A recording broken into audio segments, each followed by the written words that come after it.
What's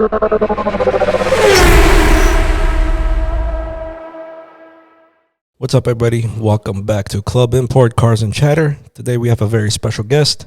Say hello, Emil. Hi, guys. Introduce yourself a little bit. Let everybody know what's going on. My name is Emil. I'm good friends with Sipan. I met him maybe 10 years ago, I would say. I've been in the car industry and just passion for cars. And me and Sipan have always connected on that. Yeah, very true. Going back onto how long ago we met. Where did we meet again? Elevate? I believe it was at Elevated Auto Concepts. I used to work there. I used to wrap cars. So Sipan worked with them originally developing, I believe it was the QR1. The Infiniti QR1. Yeah, I remember. We would do like a little special package on the vehicle through Elevated Auto Concepts, and then through Sipan they would sell it at the dealership as a special demo car. Yep, that we did. But those were good days. Absolutely. So what are you driving right now? So I currently have a 1993 240 SX. Okay. Makes about almost 1,100 horsepower. We just say 1,000 horsepower. So it's a little go-kart, 3,000 pounds. It's a very, very fun car. What's underneath the hood? So talk to us a little bit. It currently has a 2JZ. Okay. Full built motor, billet intake manifolds, billet valve covers, just everything you could basically do, billet main caps. There was just the only thing that's left to do is basically go to a sequential transmission and we can make more power. And have we done that yet? Absolutely not. I think after, driving it for the past 13 months, I'm still scared of the car. Okay. So I don't think I'm going to be ready anytime soon for, more power or anything like that. Are we scared of the car or are we scared of the tickets here in Glendale? Oh, no, we're definitely scared of the car. Okay. Surprisingly, I mean, it's actually funny you say that. I actually went to court this morning about February 27th. Okay. I get pulled over in Glendale driving down Glendale Boulevard with the 240. Is this the one where you posted a story on your Instagram? Correct, yeah. Okay. Like 5 people tagged me on it, so it was really funny. The guy pulls me over. He's like, hey, man, like, I'm pulling you over because you have a modified exhaust. I'm like, sure, no problem, I mean, it is what it is. Like, you can obviously tell, like, I'm not hiding. It's loud and it's obnoxious. He's like, okay, cool, whatever. Give me a few minutes. Let me go to my bike. He goes to his bike. He comes back like 10 minutes later. I'm just sitting waiting in the car. And mind you, I didn't have registration with me. Oh, shit. I called the lady that usually processes our registration. It's like an off-site AAA type store that they have. I call her. I'm like, hey, can you text me a copy of it so at least I can show this guy, like I have registration. And sure enough, I mean, he can look up the plate. There's no discrepancy. He comes back 10 minutes later. He goes, I wasn't going to give you a ticket, but I went on your Instagram and I went all the way to the bottom and there's a picture of you doing a burnout in front of Newcomb's Ranch. Sorry, not Newcomb's Ranch. What is the one in Malibu? The Fast and Furious scene? Neptune's Net. Neptune's Net. I'm like, dude, what are you talking about? Like, I mean, I would not do that, I'm like, let me see what you're talking about. So he pulls up my Instagram, and it's a picture of my car in front of Neptune's Net, but somebody photoshopped tire smoke on the rear tires. The car is just stationary, and there's just tire smoke in the back. I'm like, look, man, like, you can look, the wheels are stationary, I wouldn't do something like that regardless. He's like, oh, okay. I'm like, yeah, man, I mean, look, you can give me a ticket. I don't mind. The car is obnoxious, but I'm not being a nuisance. And he's like, yeah, I understand, but, I mean, still, were you at this meet at this day? Were you doing this on this day? I'm like, dude, I was out of the country. Like, no, I wasn't there. He starts walking towards the front of the car. So, sorry, right before he starts walking to the front of the car, he goes, look, man, I wasn't going to give it, but because of this, I already wrote you up. So I look at the ticket, modified exhaust, not adequate enough muffler, and state ref required. I'm like, all right, like, I don't, whatever. It is what it is. Like, that car is very obnoxious. I'm not concerned about getting a state ref. If it happens, it happens. At least I would rather get the state ref while doing something stupid. Mm-hmm. But, I mean, if I'm just driving down to get a self-wash, car wash, the car's loud. Okay, that's it. I'm not being obnoxious. So whatever, he starts walking towards the front of the car. I'm like, look, bro, there's no front plate because it has the Japan plates on it in the front. I'm like, there's no front plate. He's like, all right, I'm just going to give you a front plate ticket. And he just takes a pen and crosses off the state ref, crosses off the adequate exhaust noise and the modified exhaust. I'm like, I don't know how much it means if it's just crossed off, you know, like, is it going to go through or is it not? Sure enough, whatever, I let it go. And then today I had some time in the morning. I'm like, let me go to the courthouse in Glendale. And just, if it's a fix-it ticket, we'll fix it. So I go park with the car, like, obnoxious car. I just park in front of the courthouse. I walk in, whatever, go upstairs. I'm like, hey, like, this is the ticket that I have. He's like, I mean, I have the ticket, but it doesn't show the same violations that it shows on yours. I'm like, okay, what does it show? He's like, oh, it just says a front plate ticket. I'm like, nice, okay, cool. You know, like, I have my front plate on. We can go check it out if you want. So we go down, he checks it out. The sheriff guy checks it out. He's like, are you sure this is the only reason he pulled you over? I'm like, yeah, dude, I just didn't have my front plates on. Yeah, so, I mean, really cool cop. I mean, this is the biggest thing. We're in the community. You've been in it. I've been in it. I've had loud cars. You've had loud cars. At the end of the day, are you being obnoxious? Are you being a nuisance? Correct. Are you in a residential area going fast? Are you rolling a stop sign? That's the problem. And that's the same thing I told the cop when he pulled me over. This officer that pulled me over, he pulls over a lot of people and he gives everybody tickets, which, as he should. But it's a give and take. Like, don't be doing something dumb. There's consequences for it. And that was the same thing that happened. I mean, I'm not even going to say who pulled me over because then everyone's going to go talk about it. Yeah. And that's not the case. I mean, don't be doing something stupid if you're not ready to face the consequence. Yeah, there's a place and time for everything. Absolutely. I mean, again, living in Glendale, anytime I've been pulled over multiple times. I didn't have my driver's license with me once. You've been by my house. I was coming down from the exit. I get pulled over, no driver's license, no registration with me, and no insurance with me. Nothing with me. He pulls me over. He's like, hey, man, the car's loud. I'm like, yeah, I know it's loud, but okay, that's it. Like, it's loud. I'm not racing down the street. I'm not being obnoxious. It's just loud. On idle, it's loud. Sure enough, pulls me over, whatever we're talking. He's like, okay, let me just check it out. Pop the hood. I'm like, okay, no problem. Like, I pop it. He's like, dude, this is insane. You know, you're just tripping out. Again, with no paperwork with me. And that's just a matter of fact of not being caught doing something stupid. It's just what I've learned so far.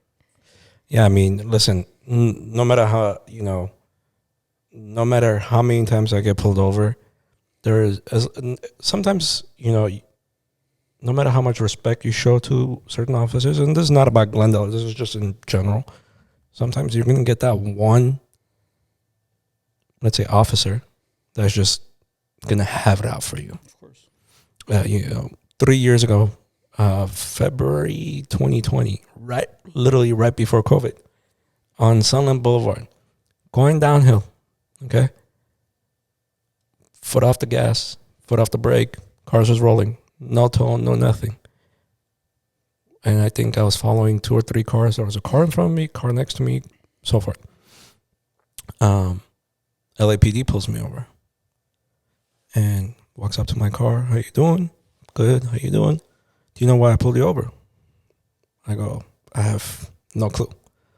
He goes, well, it's not because you were driving bad or anything like that. Your car is just too loud. I'm like, my car is too loud? He goes, yeah. I go, I wasn't even on the gas. He goes, can you prove you're not on the gas? I go, just write me the ticket. I'll go. That's fine. Because I have a dash cam. Records audio, video. So worst case scenario, you go to court and you show it to the judge. Anyways, he writes me a ticket. He goes, well, I'm going to give you a state ref too. I go, for what? The car's stock. Like, the only thing, there's nothing on the engine. The only thing is intakes, and that's from the manufacturer. Anyways, writes me a state ref. I called Chatsworth, and this is during the entire COVID thing. Called Chatsworth. They're like, just pay the $200 because we're not even going to waste our time. Yeah. I mean, see, another thing, I mean, so my car's kind of different. Not that it's different, it's unique. Yes. So another thing that I've noticed is there's the BMW guys, there's the Infiniti guys, there is the G35 guys, there's all those guys. Unfortunately for them, those are the targets. Yep. Because when you see my car, for example, it kind of, I mean, I'll give you another example. Yesterday, I'm going to United Artist, Okay. where we go for the Saturday meets, right? I go there for Starbucks. Unfortunately, someone like jumped off the bridge right there. No joke. He committed suicide. Oh shit. So there's cops, the sheriff department, everyone's there. I'm getting out of my truck, the 240's on the trailer, because we're going to the racetrack. The guy from the freeway that's standing where the guy jumped from, he's like, "Hey, dude, are you the guy that got a state ref in Glendale last month?" I'm like, "How do you know about that?" You know? Like, they all know about it. So now back to what I was saying is the car is unique that, I mean, I'm not going to say like other people aren't enthusiasts, but like the ideal person that gets a 340i, right? And they do a res delete. Remember, we would do res deletes back in the day. Never done it, but No, I mean, you would have customers that would come and ask for it. Yeah. But that's the part of the problem in their cases, like the nuisances. I have a very fully modified car. I'm an enthusiast. You're an enthusiast. They don't understand that because the reputation of nuisance comes from the brands that are modified and the kids that are driving them and what's on Glen Oaks or whatever's going on. You know, I agree with you 100% because at the same time, you know, the media portrays all these people. When you see all these sideshows, half of them are just muffler deletes, not even realistically modified. But at the end of the day, we get the short end of the stick. Yeah, 100%. 100%. I mean, dude, unfortunately, during COVID, when it was just popping off, we ended up there. Not us driving. We would just end up there. My friend, he would shoot YouTube videos. So he would go and film it. Chris? Yeah. I should have brought him today. You should. I totally forgot. I mean, well, I didn't tell you. I said, I know. You know. I didn't think about it. But that's definitely a good conversation to have with him because there's a whole case going on right now from everything that happened from 2020 until last week. There's a task force. Everything's happening. All of these activities need to stop because it's ruining it for everybody. Absolutely. Even now, let me give you another example. The guy that pulled you over in Tonga or wherever you were. Think about it from this perspective. You've been to my house. Imagine I'm a cop and some piece of shit kid, every night he's going home up my street and their fucking car is backfiring for no reason. Like, you could be driving normal and, okay, whatever, little backfires, we know what that sounds like. But when the fucking kid at 11 p.m. just downshifts to first gear from fourth to first all the way down just to make noise, imagine you're that cop that lives there. Absolutely. So every little fucking noise you hear, you're just going to be aggravated to go after the person. And I totally get that too. And, I mean, that, again, if I'm getting pulled, just like yourself, if I'm getting pulled over for a reason that, like, I'm being a nuisance, I'm speeding, I rolled the stop sign, I did something, no problem. I'll take it. Your situation as well, I mean, luckily it worked out in your favor because of the COVID time. You didn't have to go fight the state ref or anything like that. Knock on the head. Yeah, of course. But it's hard, man. It's a lot of it is the cars. The kids and the cars. You know, here's what I think. I think a lot of it is, in a sense, the parents. 100%. Because if I'm a parent and I myself am an enthusiast, right? If my son grows up and wants to be into cars, I'm going to make sure that, you know, do whatever you want, but there's a place and time for everything. Absolutely. Because the last thing I want to know is you're going down Glen Oaks Boulevard or something, rev matching everything you can. Yeah. I mean, a couple months ago, we had somebody unfortunately pass away, right? On Glen Oaks, where the 5 Series or M5 crossed over the middle lane. On the 31st? Something midnight? like that. Yeah. I mean, dude, like, there's a huge responsibility that I feel like parents have to take on. My parents were never obviously like for me having a sports car. I mean, my parents, even right now, what are you going to do with this car? Why are you leaving the house at 11 p.m. with that car? I just want to go drive it, you know? Like Middle Eastern parents, it's common. The roads are empty. I want to go drive it. But, I mean, again, time and place. There's stuff that we still learn nowadays. Absolutely. But, I mean, dude, I've heard of too many things, of things happening to people, and majority of it is yourself and myself. I didn't have. I mean, when I met you, you had the FX. Yep. Modified, super cool. Not super fast. It had the supercharger, the still in supercharger, right? Yep. Again, but it's not like the new cars that are really fast. $1,500 can get you like 500 horsepower on a 340. Yep. So I don't know, man. I think it falls on the parents, kind of disciplining their kids, not putting them behind the wheel of those cars. Before, like M3s, M4s, and stuff. I mean, E36, E46 is your time. It wasn't that many kids driving it. Now there's like 17-year-olds driving G82s, G80s, and I mean, dude, they're like 100 something. They're about $100,000, right? Yep. And it's a lot of car. For a 17-year-old, it is. Car. I mean, even for myself, dude, like I'm saying, I've been driving for 10 years and I've always had modified cars, but it still scares me. I mean, I think it was on that Instagram page. There was 2 videos. I think it's called Only in Glendale. Yeah. The one that crashed in the high school. Yeah. Like, what was the point of that? 4 Series, I believe. M4. Yeah. And then the one dude on Glen Oaks, I think it was 5 Series or something. 8 Series. Right in front of a cop. How do you not see a cop that's parked on the right-hand side? Oh, a couple days ago. Yeah. He just took off on the red light. Well, he waited until red light, but he was halfway into the street. Yeah. I mean, see, again, those are the people that need to be pulled over and stay refed and maximum, consequence. Yep. There's also, the thing is, it comes with where do you cut it off? Just like your situation. If I'm that cop that lives on a street and some piece of shit every night makes that noise, every time if I hear your car driving, I remember that kid. Yeah. You just want to go strangle him or give him a ticket or do the maximum. I understand it. Again, I mean, I try not to leave my house at night. I try not to get home too late with this car because I don't want to be that neighbor. I mean, I am that neighbor. All my friends that come, they're like, dude, like, your neighbors are chill, dude. I'm like, yeah, but I've been here almost 25, 30 years. We've lived at this house. So a lot of people have moved in after we were there. So I'm not that, like, new kid that moved on the block and is shitting on it. It's just, and I'm not being a nuisance. One thing I got to say is, like, recently we've had, on my block, I live on a cul-de-sac, but there's a couple of streets that go into another cul-de-sac. I don't know, it's weird to explain, but I'm kind of lucky because most of the people on that street, not most of them, maybe like 30% of them are car guys. I have a neighbor that has 4 Corvettes. He has a red one, he has a white one, he has a blue one, and he has a black one. They're all modified. All American. I mean, don't get me wrong, I love it. Like, every time he turns on that car, it's like music to my ears. But at the same time, what I love about those guys is there's enthusiasts that live right in front of me too. They're very respectful. Yeah. Like, they asked me one time, hey, what time does your kid usually take his naps? And I'm like, it's weird, but, like, why do you ask? He goes, well, we don't want to turn on the car and wake him up. I go, don't worry about it. He probably sleeps through that. But, it's nice to know there's still people like us out there. 100%. Another thing, I mean, dude, like, you have to keep in mind.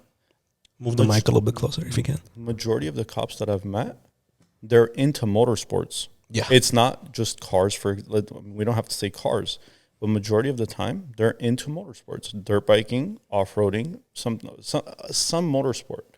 Again, it's just a matter of, I mean, you can get pulled over for, I don't know. I think we talked about every aspect of, getting pulled over and everything. It's just, don't be doing something dumb and if you're not ready to face the consequence for it at the end of the day. True that. I agree with you. If you did something stupid, you deserve to get stay refed and your car gets impounded or whatever it happens. It is what it is. Yeah, I agree. Another time, I'm just gonna say one last story about. I have a lot of of pullover stories. We have a lot of time to go, brother. Perfect. I have a lot of pullover stories. I'll tell you one more. This is when I had my old motor. It was like 500 horsepower, which. Where we at though? I'm not saying 500 is little or a lot, but for that car when I first got it, 500 was a good amount.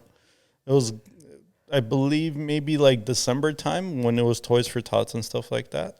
Maybe 2019, okay. Right before COVID. I'm driving on the 101 to, I believe, like Mulholland area, and whatever. I'm flying.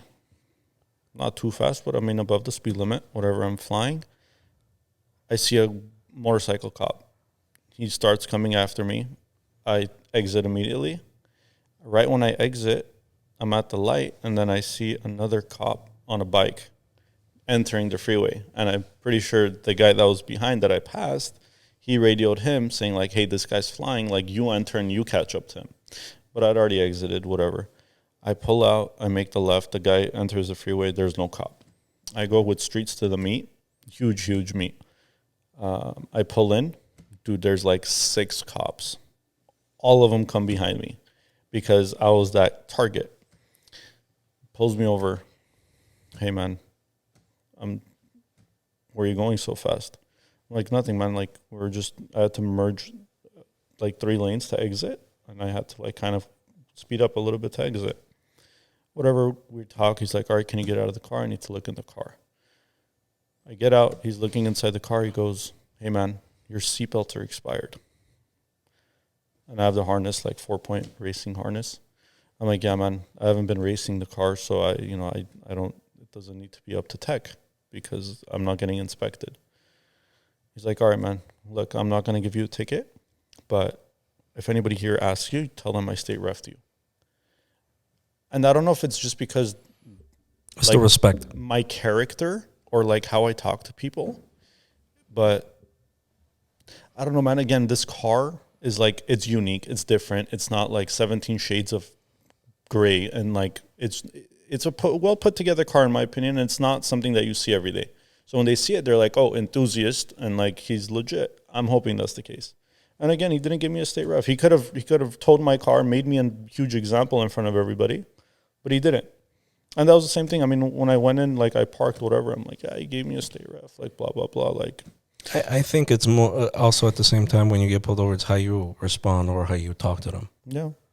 I think it goes a long way. Yeah. At least that's what I think. Definitely. I mean, that's what I've came to understand so far with like multiple times being pulled over. And like, I'm not saying I get out of it, but it's like, there's a reality behind it. Like, it's not, no cop wants to see a under 25-year-old kid driving $100,000 car. You know what I mean? It's like you're handed things in your life, blah, blah, blah. That's their approach. And they don't get that there is kids that genuinely work for it. Because, I mean, when I met you, I had my truck, right? My truck, I had done full wide body, full long travel. Like, I was probably like 21 years old. Yeah. Even younger. I think I was 20 or 21. So, I don't know. It's all about the approach. And it's the humbleness. Because the people that have things that were handed to them, they don't have that humbleness of taking on the reality of, hey, I was doing something stupid, I deserve it. Yeah. It's like, no, like I'm always in the right because I'm handed things in my life. That's kind of what I've came to understand. I mean, not to go off tangent, but there's a lot of those, you see it on the news. I don't want to name names, but that one kid with a Lamborghini truck, I think it was a year ago. Yeah. No license, no nothing. Yeah. Under Above the law for what? Yeah. And he got out. Yeah. Because money. he handed. Yeah. Everything was handed. I mean, I think that's the majority of the case. But that's the thing. The police, LAPD, everybody has this taste in their mouth because of these incidences. Yep. And I understand all of that. It's right. Again, you're going to pull me over. Pull me over, give me the full ticket. But let me at least be doing something stupid. Let me be speeding. Let me roll up on a stop sign. Let me do something stupid and take everything. Not if I'm just rolling and just like yourself, the car's a little loud. Okay, whatever, dude, it's loud. Yeah. I'm not going to disagree with you. There's 2 sides to the whole thing. Yeah. There's always 2 sides. Yeah. I mean, when you sign that ticket anyways, it's not an admission of guilt, but anyways. Yeah. All right, let's talk a little bit more about that one video you just posted today. Oh. So I'm going to show it to you guys too while he tells us about it.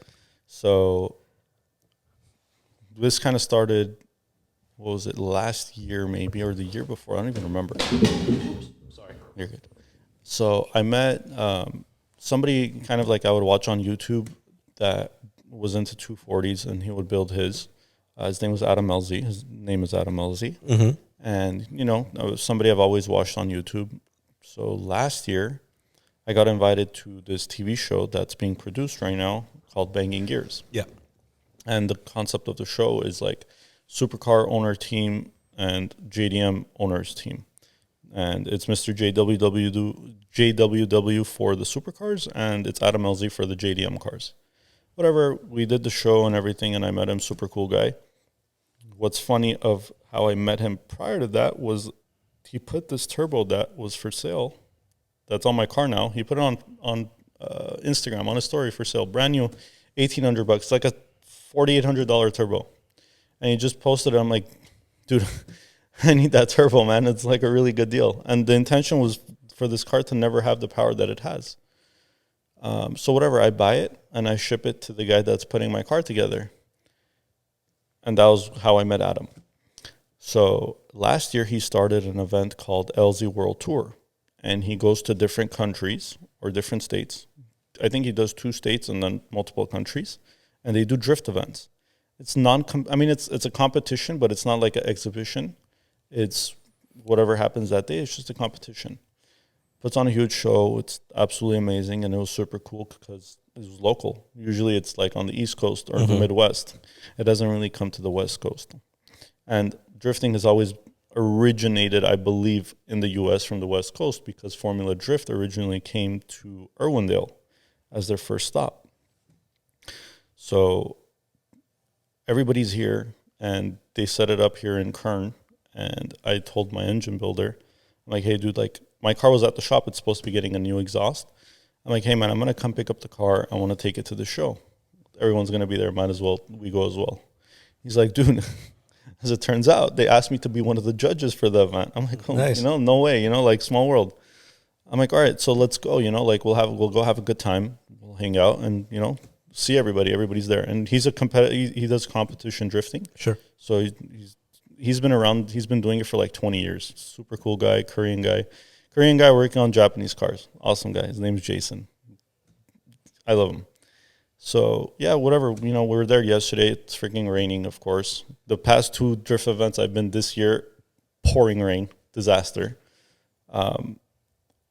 Origins was there as well, that they host car meets. So he hit me up while I'm driving up. He's like, hey, dude, like, are you coming? I'm like, yeah, man, what's going on? He's like, dude, they said we can take a couple of cars on the drift track.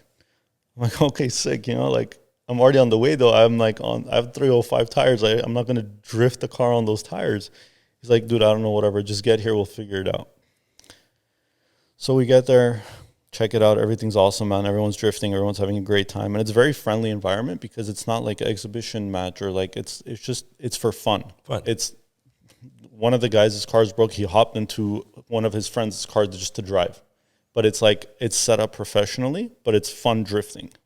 So it's super chill. So whatever, we get there, and I hit up Jason because he's judging, and he knows everybody because he's been doing this for literally like 20 years. He goes, I'm like, Jason, I need a pair of wheels. Like, I'll buy tires. Don't worry about tires. They have tires. I'll go buy some. He's like, okay, go talk to Nick. Nick I met like a month ago at the other drifting event that Jason was driving in. I tell Nick, I'm like, hey, dude, like, your car's broken, right? He's like, yeah. He's like, I blew up my trans. I'm like, dude, like, can I use your wheels? He's like, yeah. He's like, I actually have new tires on them. I'm like, dude, I have a better idea. Why don't you take my car and go drift it since your car's broken? Just for fun and not in the competition. He's like, okay, I mean, yeah, if you want me to. Jason comes. Jason's never been in this car because he's like, if I drive it, I'm going to want to build one with this much power. It makes 1,100 horsepower, right? So Jason's like, no, I'm not driving it. Nick comes. I'm like, dude, just go drive it. Like, you'll be fine. It has stock angle, no angle kit or anything like that. We put on the tires. He goes out, warms up the car. Tires get some hot. He goes to line up, starts pouring rain. So it's like pouring rain. I'm like, dude, just go at it, like have fun. We took the hood off so it looks sick. He goes like no angle again. He enters. He links the track, but like he overspins the car a little bit. It was just super cool. I mean, man, I've always wanted to see, like, I can't drift like that level of drifting. I mean, I can swing the car, like, link turns, but not like a big entry or anything like that. So it was super cool seeing that. But after seeing that, on the way home, I would text Jason. I'm like, hey, dude, like, he makes his own angle kits. I'm like, hey, dude, like, you need to make me an angle kit. Like, we need to put this on. It's going to be the next, like, version of the car is going to become a full drift car. Oh shit. Yeah, so that's what we've been doing. I mean, so what we go to is Hot Pit. It's 5 rounds. It's every couple months there's an event. It's at Irwindale or Kern, and then it comes back to Irwindale.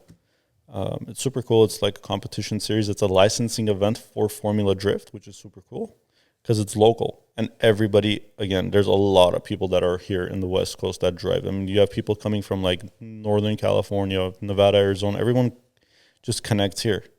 So it's super cool, man. It's very fun. So what do you think? You think you're going to get yourself into Formula Drift or what? Absolutely not. Why not? Absolutely not. It's I mean, I think I'm into drifting, but not in a competition level. I like it for fun. I think whenever it's like working somewhere that going and helping out one of your friends at a shop, and then whenever it becomes a job, it changes completely. I feel like it's one of those things because it's a very expensive hobby. Of course it is. I mean, as a hobby, it's one thing, but then whenever you're doing it as a competition level, dude, I read something the other day. I mean, this could be completely wrong and very on the low range, but somebody added up how much their drift travel expense and everything per one event costs. And he came out to like $14,800 per one event in Formula Drift, in Pro Spec, I believe, not like Pro, but they do half the amount of events as Pro. So, dude, that's like, I think total is 8 events. So if they do 4 or 5 of them, it's not a joke. $60,000. I mean, okay, you could go get sponsors, right? But like ship breaks, Tires.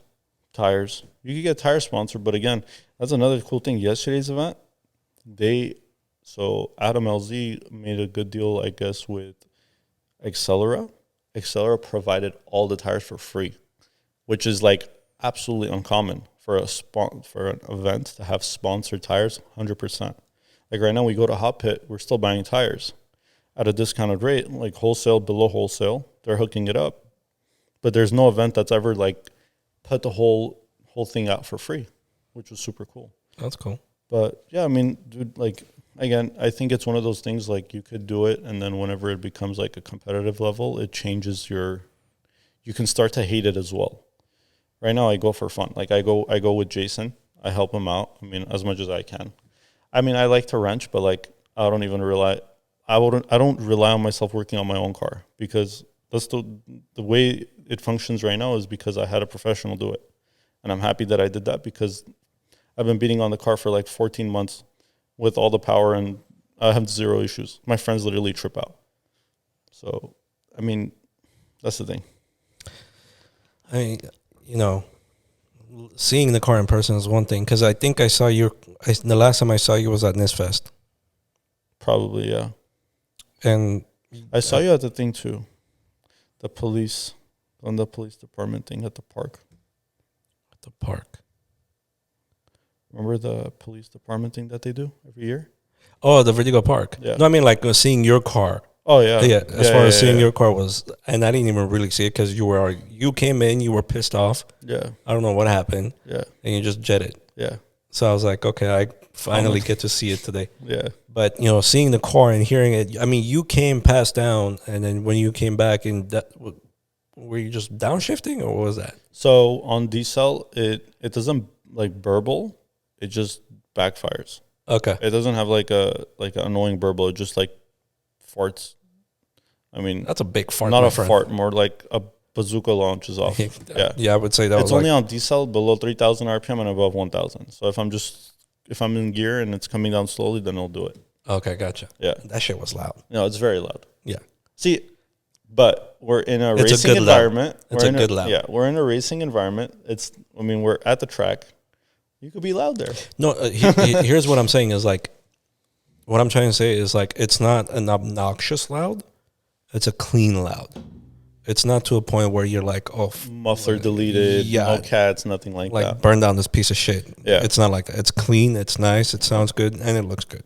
Thank you, man. You're I welcome. appreciate it a lot. It's a cute car. Thank you. I don't know if I can fit it. I don't know. I always thought about, I'm like, hey, man, like, what if he wants to go for a ride? I don't think he'll fit. No, You're tall, dude. I'm fucking 6'5", bro. I ain't fitting in that shit. I mean, Garo barely fits in that thing, and you're taller than Garo, so I don't know how it'll work And out. bigger. Yeah. Yeah. We got to get Garo on here, too. I don't know how much he has to say, man. He's a quiet one. I love Gato. But I want to have Chris. Chris, I think, would be really good here because Chris has seen a lot. He's been a part of a lot, and he knows what's going on. Yeah, a while back, I think I invited Chris, but didn't get a response. I think I'm not too sure, but I can connect with him. I mean, we can make it work. I mean, I wish I had thought about it earlier. I would have totally brought him with me. It didn't pass my mind. I knew you were friends with him, so that's why. Like, I think it was yesterday or the day before, I was like, "Do you want to bring somebody?" And I kept asking you. I was like, "No, it didn't pass my mind, honestly." But I mean, he's doing some exciting stuff too. He just got a new car. He's going to be releasing it on his channel. Nice. It's getting imported right now, so been kind of like trying to help him with one of our other friends. Kind of like he blew up a lot on the, seeing the takeover stuff. It wasn't as much like advertising it, but he was just like reporting it, just like a reporter, right? You would see what's going on and you just film it and broadcast it, and that's what he blew up on. So what we've been trying to do is like he started doing like car reviews and stuff, which was super cool. And then we're like, dude, like you have friends. There isn't a lot of people that are YouTubers and stuff like that. I mean, except the really big guys that have surrounded themselves with car people. I'm like, dude, your friends literally have like the coolest cars in the area. You could utilize that to your benefit and we can go do cool things and create content with you. So that's kind of what he's been working on right now, which is super cool. I'm really happy for him.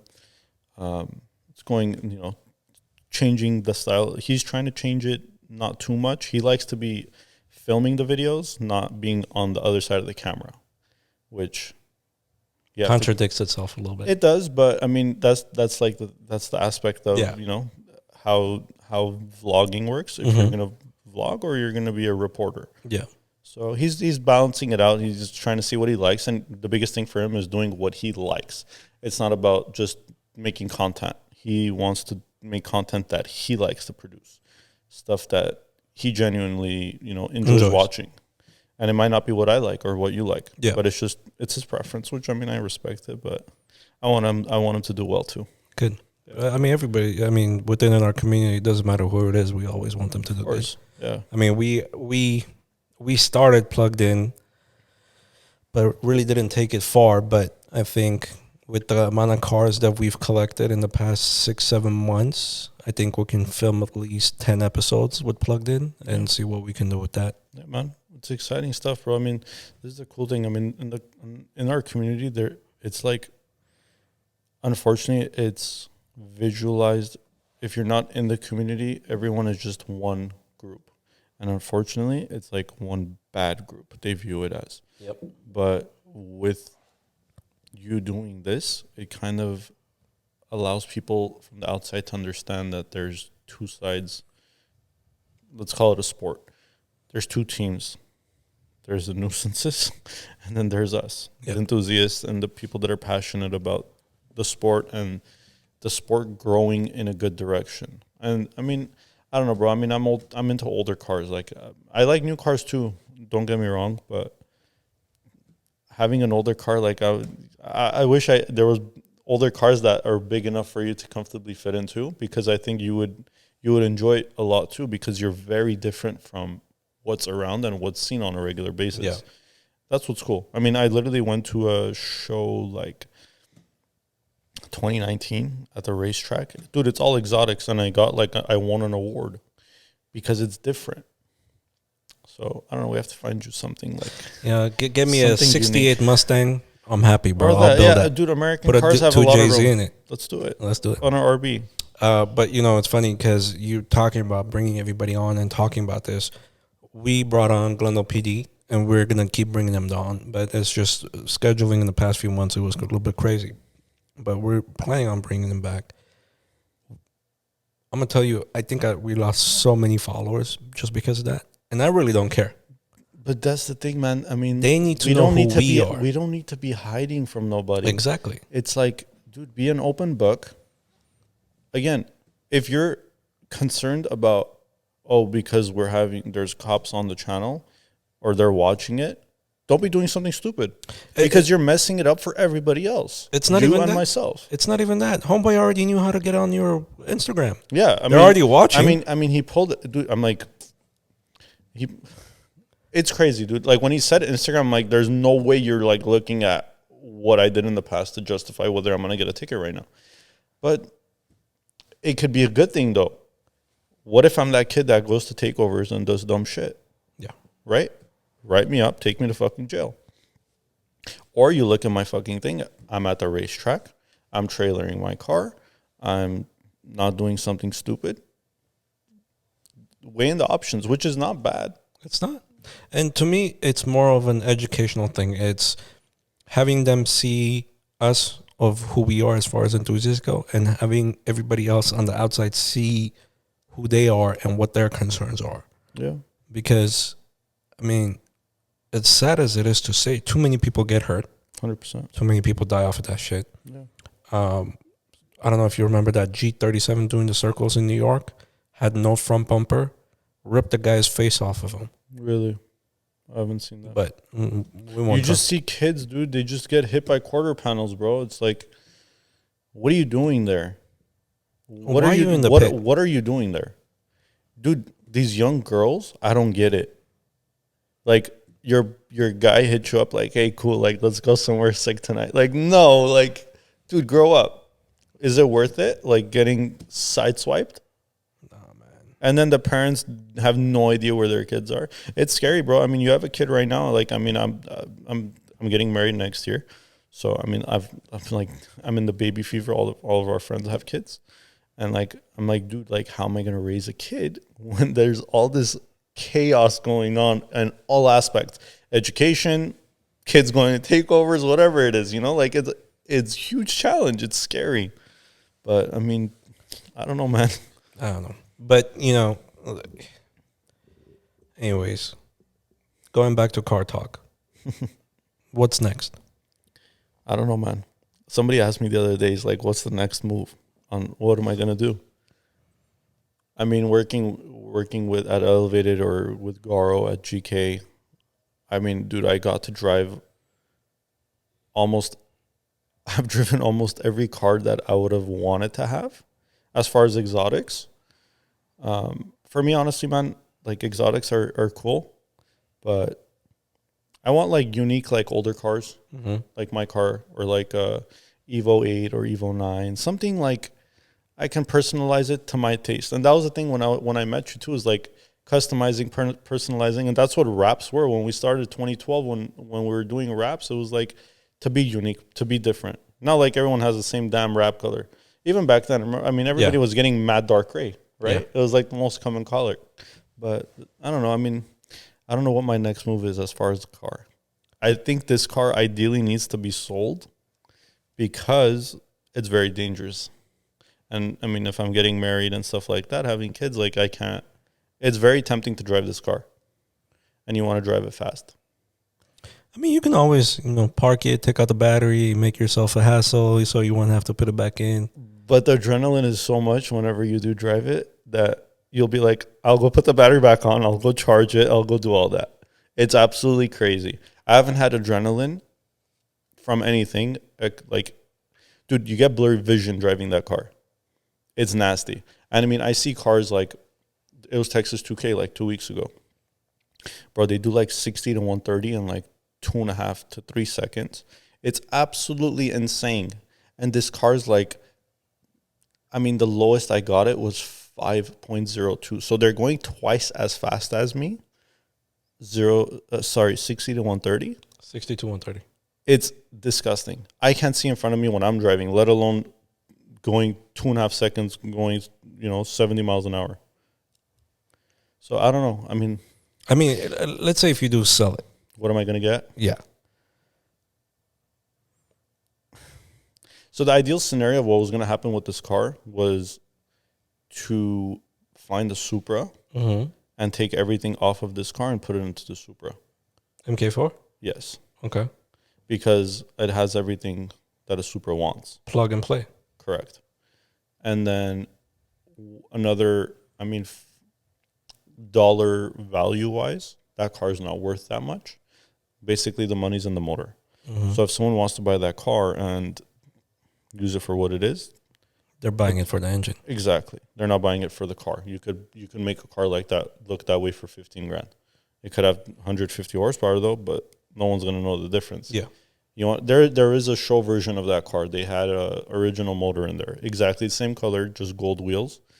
It was just a stock motor, and I think he sold it for like 30 something grand, which was insane.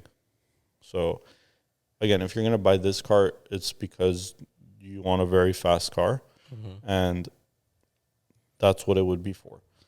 But for me, it's like, if I want to get out of it, I mean, I'm deep into that car just because of the drivetrain.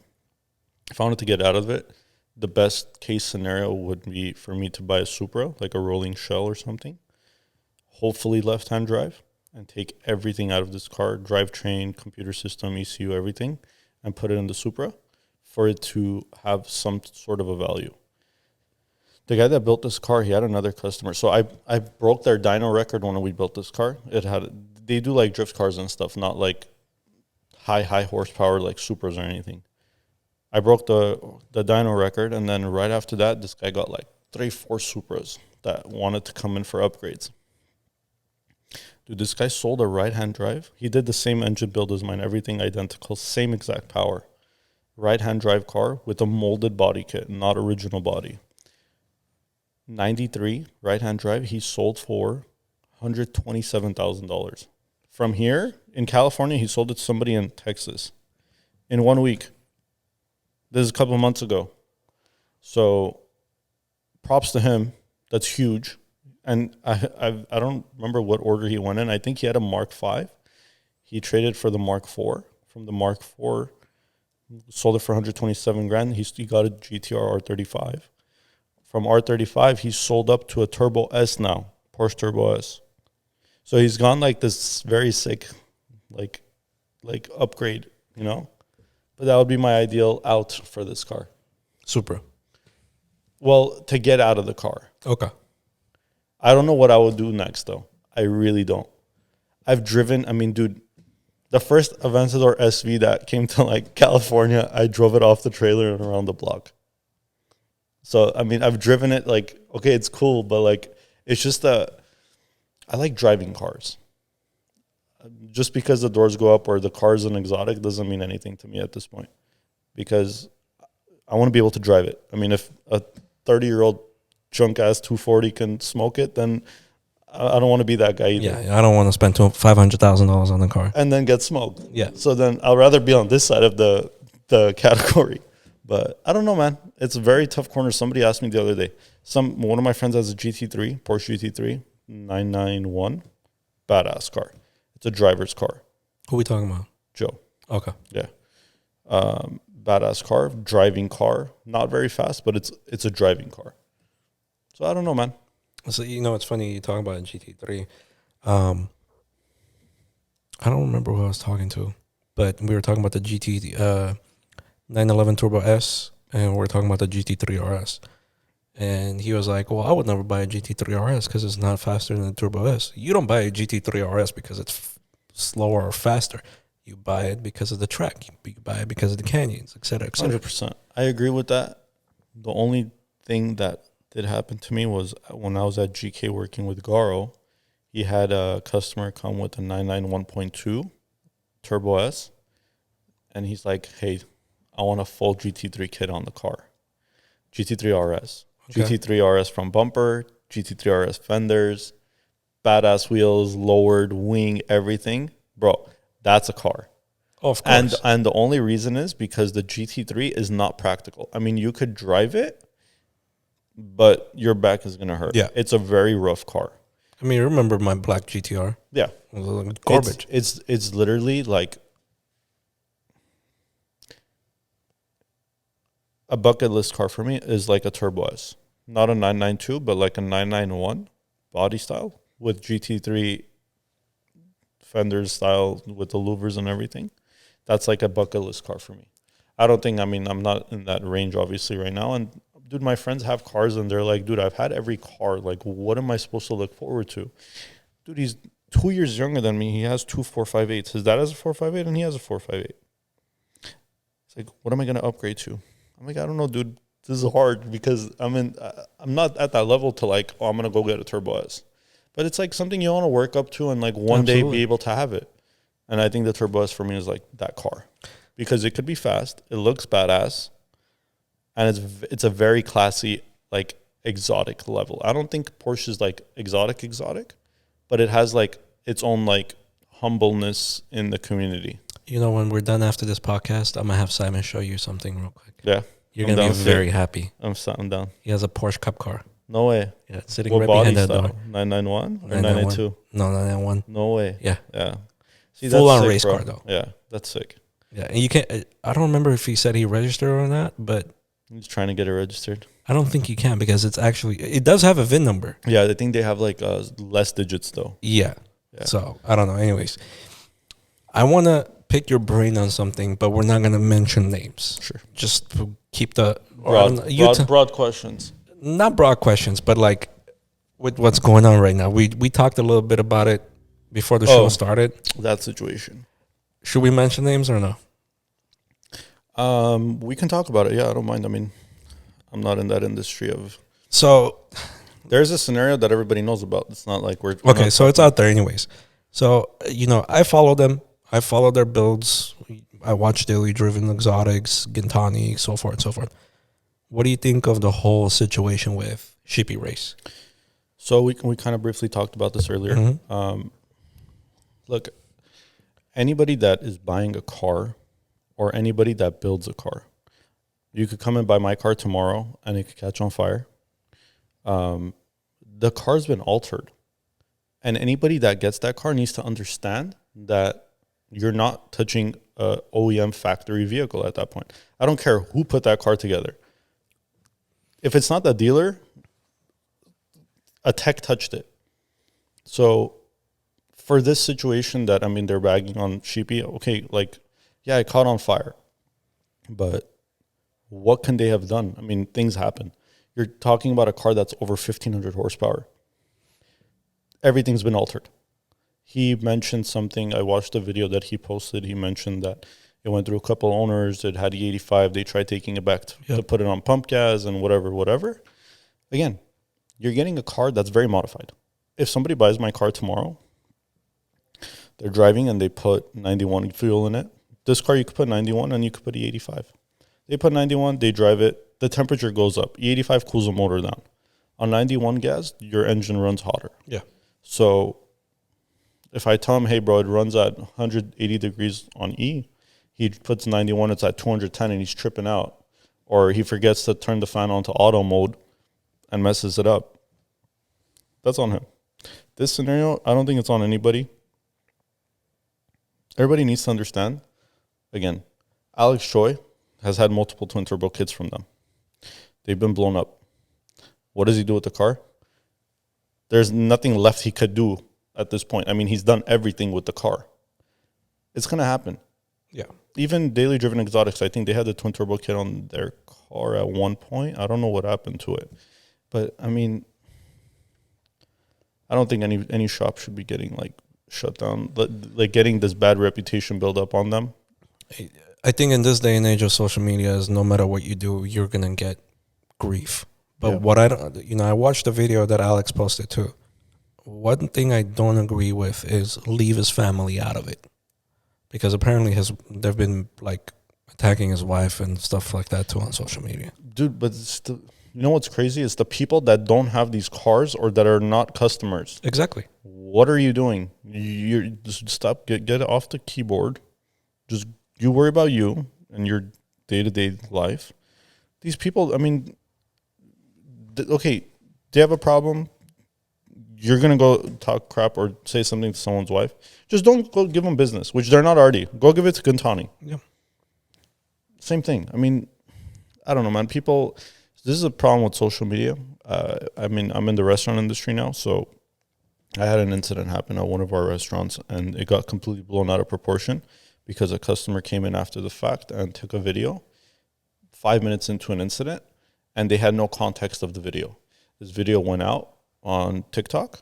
Dude, like 5 million views overnight. Overnight, in like a random city. And nobody knew the context of the video.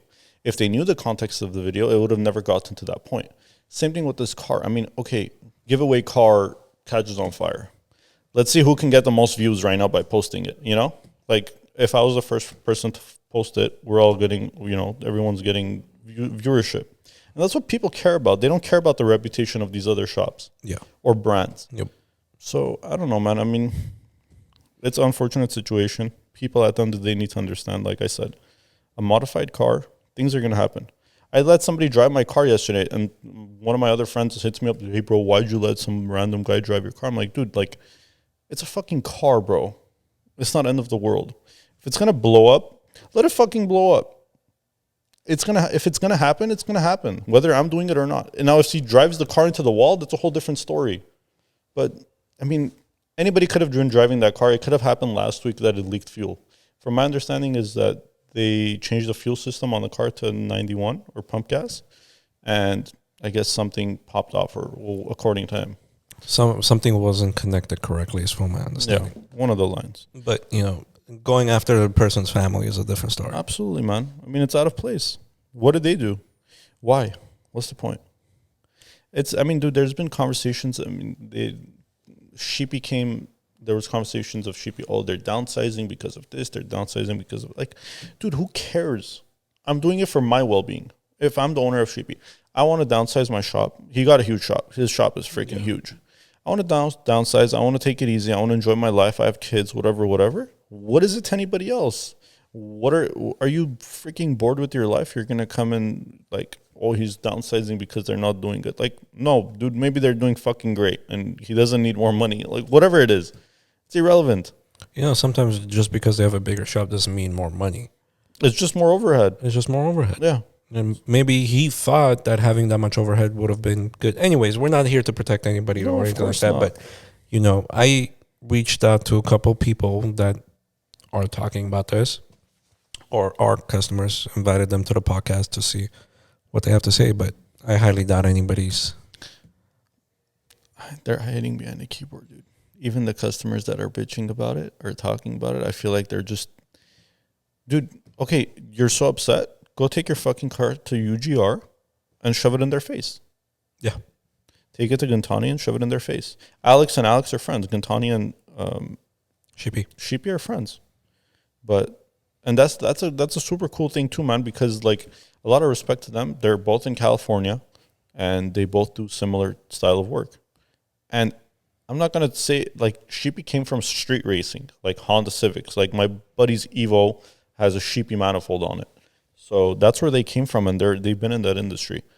Now, you're pushing a car 3 times the power that it's supposed to have. Like, no shit's going to happen. Like, it'll catch on fire, it'll blow up. Before, I mean, even back then, like, I think they would say, like, there was another local shop. Oh, they keep blowing up, like, BMW motors.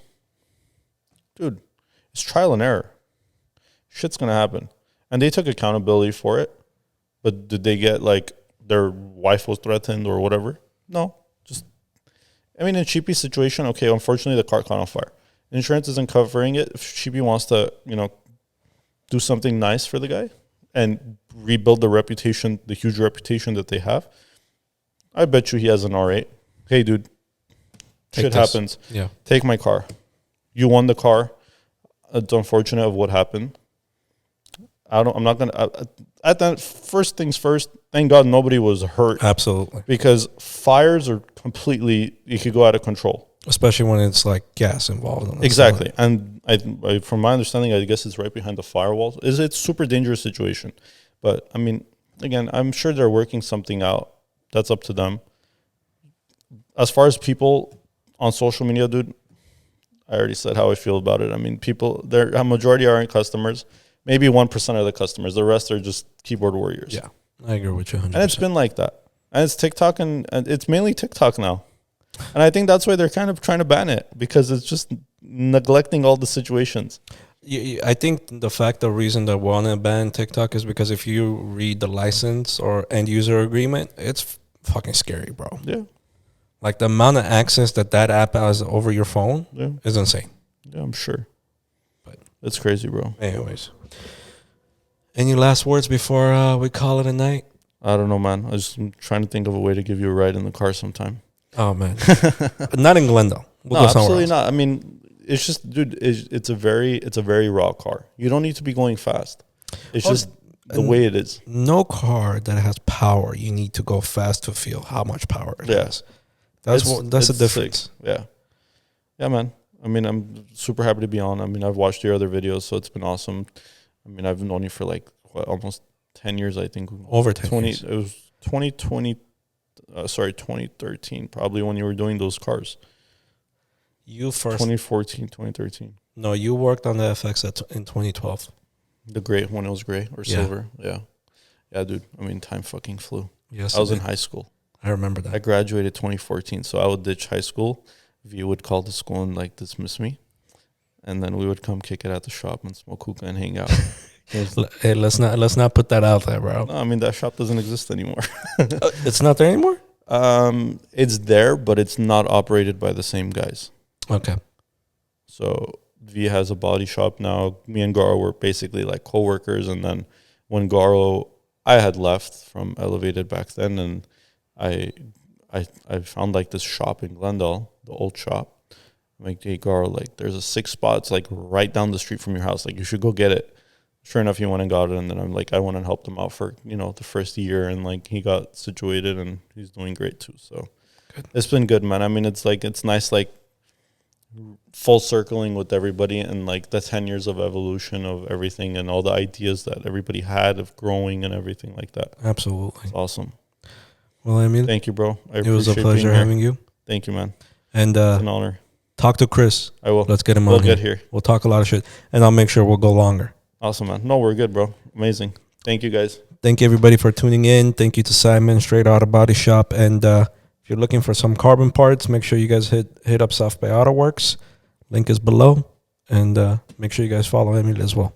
Thank you, guys. Have a good one, everybody. Thank you,